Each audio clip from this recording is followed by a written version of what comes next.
Another thing that probably gets out there in the weeds, but as a business owner, I'm thinking that you guys are an insurance company, right?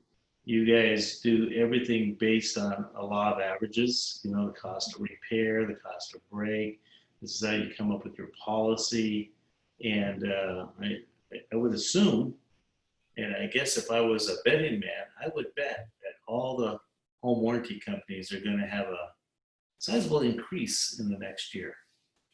Yeah, I got a text from a good friend at another home warranty company last week, and he's like, "Hey, dude, how you doing?"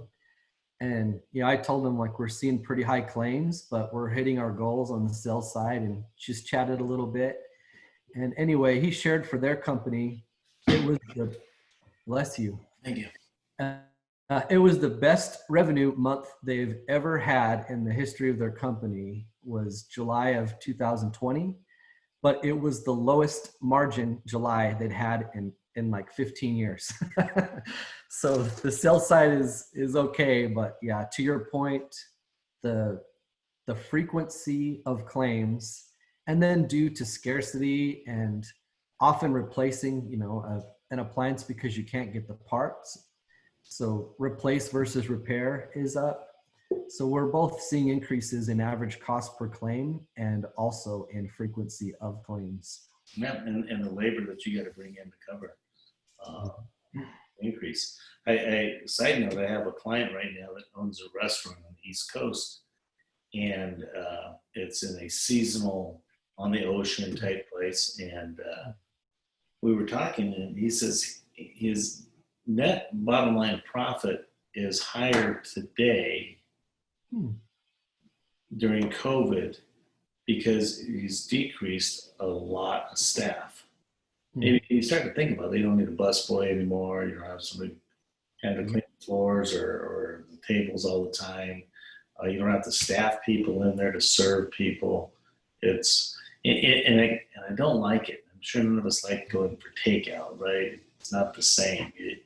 Yesterday, I wanted to go to one of my favorite places because I was in the area. I thought, I'm going to sit down and get a lunch. I get there, they're not even open till 3. Went to another place, Payway. That was my next spot because it was close to where I was going. And then, I'll go in there and sit down, and then you get there, it's takeout only. So, when the business can still survive in this business, it's based on cutting back on service, right? And those 2 instances, or 3 instances I just talked about in the restaurant business, if it's takeout or you're closing, reducing your hours, or you're reducing staff, it boils down to service. The customer's not getting the service they used to get. I want to thank you for being a great service provider. I've been a fan of OneGuard for 17, 18, 20 years, maybe, whatever it's been, and I remember when they started out, was it felt step better than rap, right? Just doing repairs in Sun City, right? For a segment, a segment of the market, and into the property management world, and then, growing into a massive company. Travis, thank you so much for your time today. I really appreciate it. And we got a lot of knowledge, a lot of nuggets here that we can all learn from. Thank you. Nate, you're a gentleman and a true professional. Appreciate your friendship, and thanks for a chance to catch up. All right, thank you.